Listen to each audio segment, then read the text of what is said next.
it's going to be painful over at Fox. So I think a lot of people wound up cutting their Fox streaming service.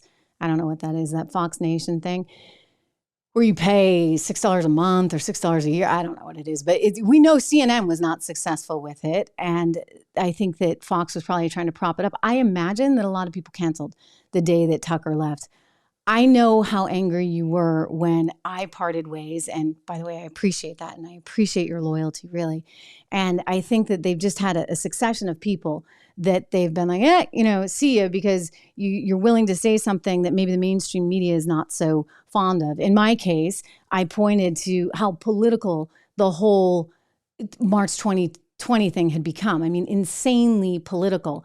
And what do you know? I was right. And Neil Gorsuch, Supreme Court Justice, saying it was the biggest infringement on our civil liberties in history. I'm going to get to that in just a moment. But as we look at Fox and we consider the future of the company, I don't think they have a very deep bench. I don't think they have a lot of people that they can kind of plug and play. Maybe they put Hannity in, whether or not he's able to get the job done. I'm not so sure. I don't think that that's going to be the answer. I think Tucker was a very different kind of talent.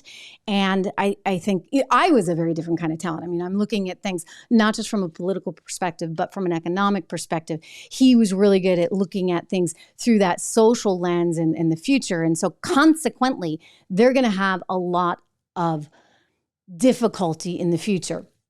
But it's not just that, it's the leadership of the organization, because you have to ask yourself, how did they get to the position where they were being fined what they were being fined by Dominion? They still got to go through Smartmatic, right? I mean, that is ultimately, I think, a reflection of leadership not being able to sort of keep the wheels on the bus and keep everybody, usually at a network. And by the way, this is what I don't like about networks. To be very clear, I mean, the freedom that one has here is amazing. Even if I get just 60,000 of you, it's amazing freedom. And I don't have anybody upstairs saying, okay, you can say this, you can't say that, you can have this guest, you can't have that guest. And who knows why? Sometimes you're not even told why. You're just like, nope, can't have that one. And so I have wonderful freedom here. And I think a lot of people that have come out of Fox have chosen this route and been successful at it. And how you want to measure success, you can measure that in different ways. I think if you probably need a steady paycheck, then maybe you go and you take another network job. In my case, it's all about, how do I build something new? How do I develop more of a connection with my audience? And to me, that's more valuable than any quote unquote network job. It is. And I've had opportunities to go other places and really made this decision in part because of what I went through. I mean, heck, who wants to ever go through anything like that again? So for all you small business owners out there, here. I mean, that is so rewarding to create something yourself and to be in charge of yourself and your own destiny, right? So that's a big part of what I do. It's why I think that probably is the future for a lot of content creators. I think that there's going to be a shift where people find their information in different places and different sources, and it's pretty easy to do. And perhaps part of the uptick in the number of people coming here and finding this podcast and finding the channel on YouTube or finding me on a variety of platforms, Facebook as well, or Locals, which I'm over at trishregan.locals.com or Rumble or Apple Podcasts. All of this is about people sampling different things and saying, okay, well, I don't need to rely on that television for my content. I can go get it myself. And so it's very empowering for the consumer. It's also very empowering for us as creators, for sure. I do think that Suzanne will have to negotiate this very difficult time for the organization. And given all the challenges that they were met with, and clearly, they never should have been in the position of having a lawsuit to begin with. I'll just say that. Nobody knew, by the way, nobody knew in the beginning, that they're making these accusations about Dominion. As a journalist, when the president or the president's advisors are making these accusations, then it seems as though it is your obligation to follow up on them. And so I don't fault them for that.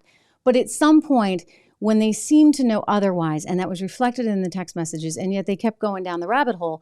Well, if they knew one thing and did another, and they didn't have anybody managing them to appropriately, negotiate that situation, they wound up being in a situation where they were led by their viewers instead of them leading their viewers, which is an interesting thing to think about, right?